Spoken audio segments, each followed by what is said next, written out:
بسم اللہ الرحمن الرحیم۔ السلام علیکم ورحمۃ اللہ وبرکاتہ۔ امید کرتی ہوں کہ تمام دیکھنے والے خیر و عافیت سے ہوں گے، اللہ تعالیٰ کی رحمتوں کے سائے میں ہوں گے۔ تو میرا عنوان احادیث نبی صلی اللہ علیہ وآلہ وسلم موضوع چل رہا تھا غسل کا بیان، جس کا حوالہ بخاری شریف کی کتاب۔ تو آج کی حدیث ہے کہ صحابی ابو سلمہ بیان کرتے ہیں کہ ایک مرتبہ میں نے ام المؤمنین سیدہ حضرت عائشہ صدیقہ رضی اللہ تعالیٰ عنہما سے پوچھا کہ کیا آقا علیہ الصلوۃ والسلام جنابت کی حالت میں سو جایا کرتے تھے؟ تو اس پر ام المؤمنین حضرت عائشہ صدیقہ رضی اللہ تعالیٰ عنہما نے فرمایا کہ ہاں، سو جایا کرتے تھے، لیکن وضو کر لیا کرتے تھے۔ اس حدیث مبارکہ کی وضاحت یہ کہ صحابی ابو سلمہ نے سیدہ حضرت عائشہ صدیقہ سے پوچھا کہ کیا کبھی ایسا ہوا کہ آقا علیہ الصلوۃ والسلام جنابت کی حالت میں ہوں اور اسی حالت میں سو گئے ہوں؟ ایسا کرنا جائز ہے یا نہیں؟ اس پر حضرت عائشہ صدیقہ نے فرمایا کہ ہاں، آقا علیہ الصلوۃ والسلام اکثر جنابت کی حالت میں سو جایا کرتے تھے، لیکن وضو کر لیا کرتے تھے۔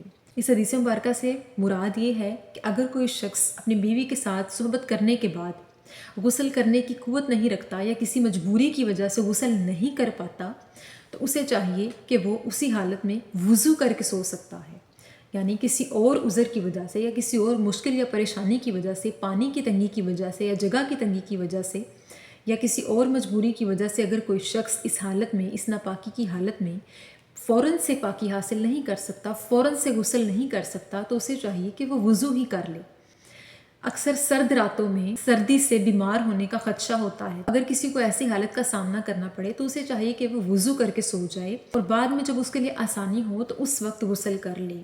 زیادہ دیر تک جان بوجھ کر اپنے آپ کو اس حالت میں، ناپاکی کی حالت میں یعنی کہ جنابت کی حالت میں لے کر چلتے پھرتے رہنا اور باقی کاموں کو کرتے رہنا اور اس چیز میں جان بوجھ کے تاخیر کر دینا کہ اچھا کل غسل کر لیں گے یا پرسوں کر لیں گے یا شام کو کر لیں گے، تو ایسا کرنا صحیح نہیں۔ اللہ تعالیٰ کو نجاست پسند نہیں، یعنی ایسا شخص پسند نہیں جو جان بوجھ کر اپنے آپ کو گندگی میں رکھتا ہے۔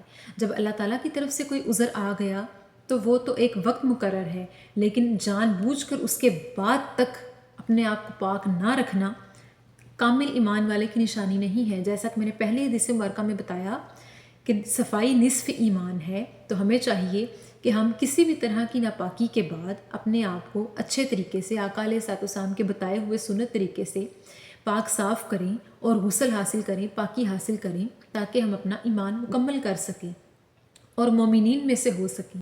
تو ہمیں چاہیے کہ جب بھی کوئی شخص ناپاکی کی حالت سے فارغ ہو تو اسے چاہیے کہ وہ فوراً سے اپنے آپ کو پاک کر لے۔